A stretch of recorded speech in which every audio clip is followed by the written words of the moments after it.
На рассвете две греческие армии вышли друг к другу. Спартанский царь, неуемный в своих амбициях, вверг Ахею в хаос и в пожар войны. Греческие полисы несли потери, и каждый раз, вступая в бой с воинами Спарты, отступали все дальше и дальше. Но наконец греческие полисы нашли своего предводителя в Афинах. Клеон стал лидером объединенной свободой от оков тирании греческой армии. Клеон, избранный в Афинах, намеревался остановить царя Спарты у Коринфа и не дать спартанцам вторгнуться в Афины. Под командованием Клеона было 10 тысяч воинов, из которых около 6 тысяч бойцов из Афин. Спартанский же царь вел также за собой 10 тысяч. В его армию также входили и бойцы прочих союзных полисов. Воины обеих греческих армий медленно маршировали друг к другу навстречу.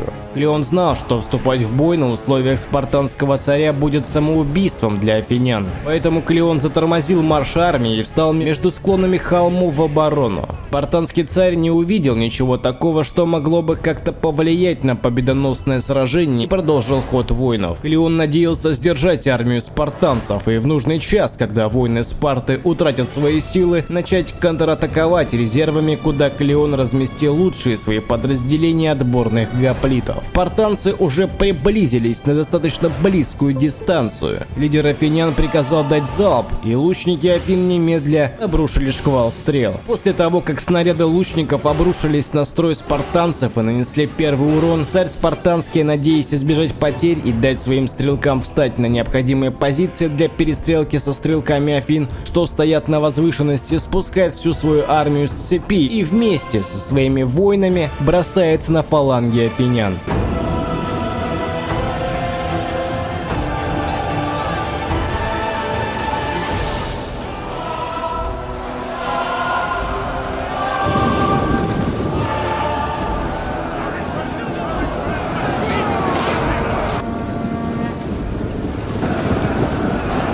Тяжелый строй и стена щитов несокрушимых гопл не позволила спартанцам прорвать строй. Однако умелые воины Спарты, превосходящие многих из бойцов Афин, нашли способ сократить дистанцию и пробиться сквозь щиты гоплитов. Самый тяжелый удар пришелся на центр афинян. Царь Спарты, отобрав лучшие подразделения, набрав скорости, вдарил тяжелейшим натиском и сломал строй одного из подразделений Афин в центре. Клеон запотел и раньше времени вынужден был выводить по одному отряду из резерва, чтобы переукомплектовать и усилить свежими силами разбитый строй гоплитов. По флангам гоплитам Афин было в разы проще сдерживать натиск спартанцев. Весь холм, что был занят воинами Афин, замедлил скорость неприятеля и являлся лучшей позицией для обороны. Спартанцы не могли на равных сражаться с теми, кто был выше. Копья гоплитов позволили афинянам выдержать дистанцию, благодаря чему умелые мечники Спарты не могли сблизиться и нанести свой удар вплотную. Лучники и пельтасты Спарты наконец заняли свои позиции, однако вести свою пальбу по гоплитам Афин оказалось непросто. Ведь стрелки Спарты оказались прямо там, где планировал Клеон. Лучники и пельтасты Афин заранее были готовы вести свой огонь по неприятельским стрелкам, если те в свою очередь займут выгодную для обстрела позицию. Но несмотря на неудачное положение и высокие потери, спартанские стрелки все же нашли в себе силы устроить перестрелку с пельтастами и лучниками Афин. Клеон наблюдал картину, как воины Спарты доблестно рвутся сквозь фаланги гоплитов в центре. Лидер Афин задавался вопросом, чем обуздать мощь спартанских воинов, но, увы, не находил ответа.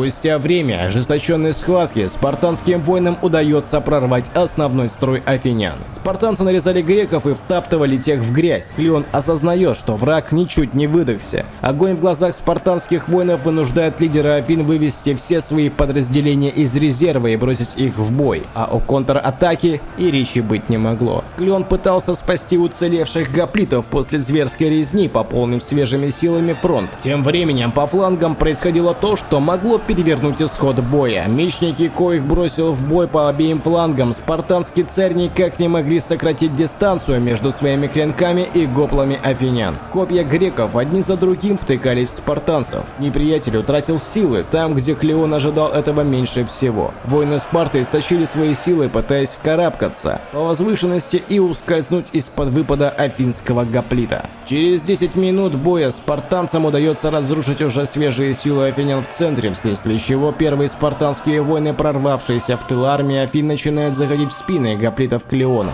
Спасти ситуацию военачальник Афин мог лишь двумя способами: попробовать вывести из боя по флангам отряды и залатать бреши в основных позициях гоплитов, либо начать контратаку по флангам. Гоплиты не утратили своих сил, а боезапас стрелков еще позволит им дать свой прицельный залп. Клеон отдает приказ, и все воины Афин и прочих греков на правом фланге покидают свои позиции и бросаются на стоящих ниже спартанцев. Истощенные воины Спарты не ждали такой напасти. Холм имел высокий выступ высотой в 3 метра, откуда в итоге и полетели многие из тех, кто сражался с гоплитами. Воины Афин выталкивали спартанцев гоплами прямо со скалы. Кому удалось улизнуть, сбежали, прочие же смирились со своей участью и пали от воинов Афин в ближнем бою. Пехота Афин направилась дальше, нужно было покинуть холм и обойти скалу. Однако позиции на холме заняли стрелки Афин, что удобно, расположившись, начали вести свой обстрел прямиком в незащищенных от попадания снарядов спартанцев. Дротики и стрелы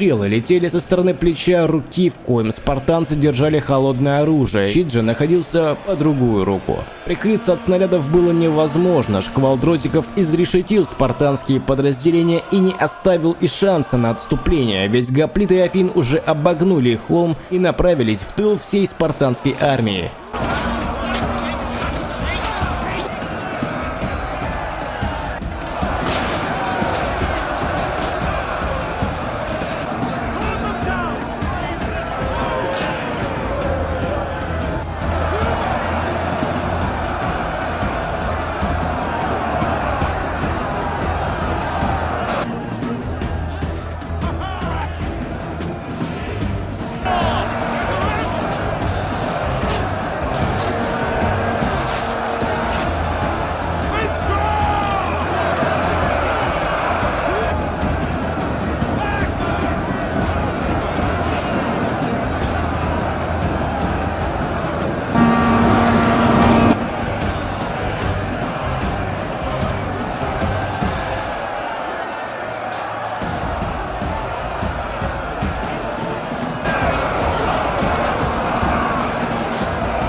Тем временем спартанцы полностью разрушили центр афинской армии. Воины Спарты начинают обволакивать прочие отряды Афин, заходя к тем в тыл и фланг. Леон решает со своим отрядом гоплитов наконец и сам вступить в бой. Он не был великим воином, однако было необходимо поднять мораль воинов своим личным примером. Вступив в бой, Клеон на некоторое время перекрыл путь спартанцам в тыл афинян, но лишь ненадолго. За время личного сражения Клеон наблюдает за выдающимися умениями в ближнем бою воинов Спарты. Вступив в дуэль с одним из спартанцев, Клеону лишь чудом удается уцелеть, однако ранение в левое плечо выводит его из строя. Отборные гоплиты выводят его из сражения, но Клеон продолжает рваться в бой.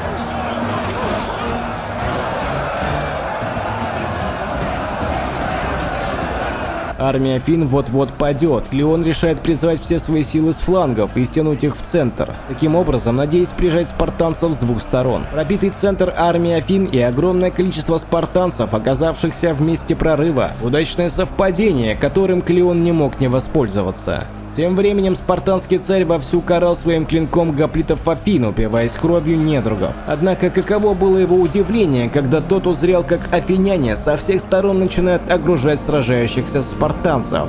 Да и к тому же греки прочих союзных полисов наконец пришли на помощь и вот-вот вступят также в битву.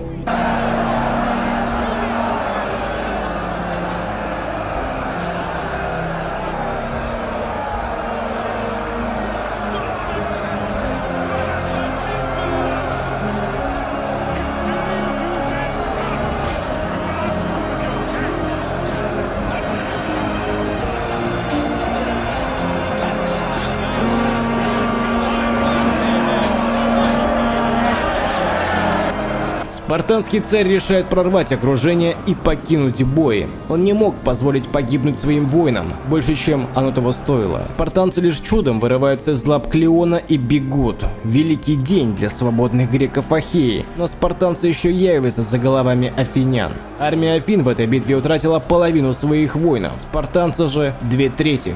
1000 лайков, 200 комментариев, и на канале выходит новый синематик по античным сражениям.